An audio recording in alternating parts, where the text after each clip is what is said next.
დამიბარ ამან მითხრა ასლანაბაშიძე რომ თბილისში უნდა ჩახვიდეო. პრეზიდენტთან რაღაცა ისეთი რაღაცა მითხრა, რომელიც სიტყვა ახლა ზუსტად არ მახსოვს, მე გაკვირებული ვიყავი რომ რაღაც ახლა მეუბნები მაგის თქმაზე ადვილი რა არის ტელეფონით. რომ უთხრა და მაგის გულისთვის ჩავიდი ახლა მე თბილისში. ჩავედი და ისე დაემთხვა რომ ზვიადი რომ მივედის არ იყო კაბინეტში. ეხლა მთავრობის სასახლე რო არის, სადაც პარლამენტი ამ წუთში. იქ ქონდა კაბინეტი ზვიადს.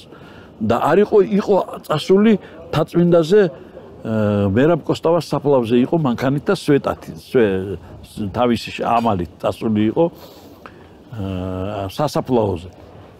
მე გავუყევი ფეხით, მე ვთქვი ალბათ გაჩერდებიან იქ დიდხანს მეთქი. და რო ავწდი იქ იმის საბაგიროს ქვედანაწილი, მატა იმის ქვედასადგური რო არის.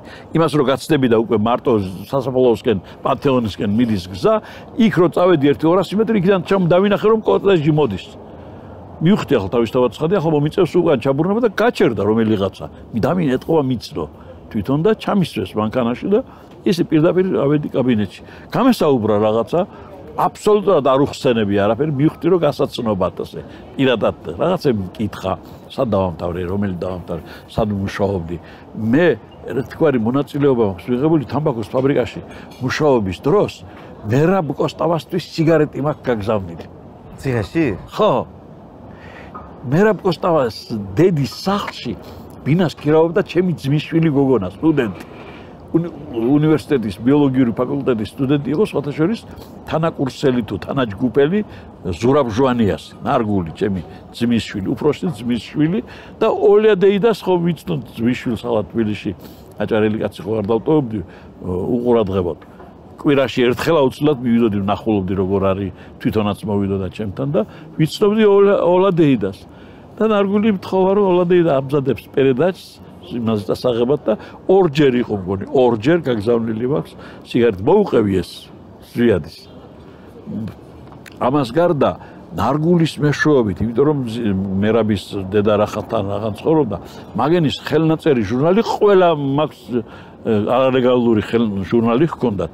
ეხლა სახელს ვერ ვიხსენებ რა ერქვა იმ ჟურნალს. ხელნაწერი იყო, ალბათ იქნებოდა 100 გვერდიანი ჟურნალი, ფორმატით A4-ზე ნაკლებია. A4-ის შემდეგ A8, ალბათ A8 ფორმატის იყო ის ჟურნალი რომ მახსოვს. ნარგული ხელნაწერი მოქონდა და ავრცელებდნენ მაგანი. იგი მახსოვს, მაგის გულისთვის დაიჭირეს, ხო? მაგი იყო საფუძველი.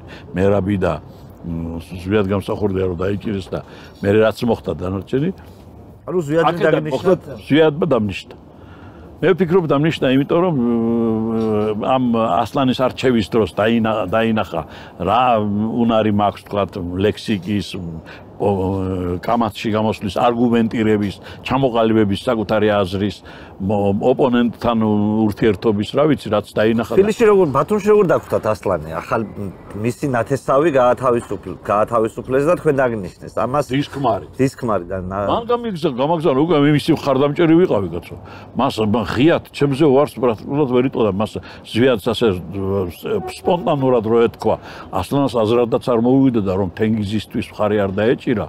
და საკუთარი დისკმარისთვის დაეჭირა, იმიტომ რომ დისკმარს მისთვის არაფერი სამსახური არ გაუწევია და თენგიზმა და თამაზმა სამსახური გაუწიეს, მართლა სამსახური გაუწიეს, კაცო.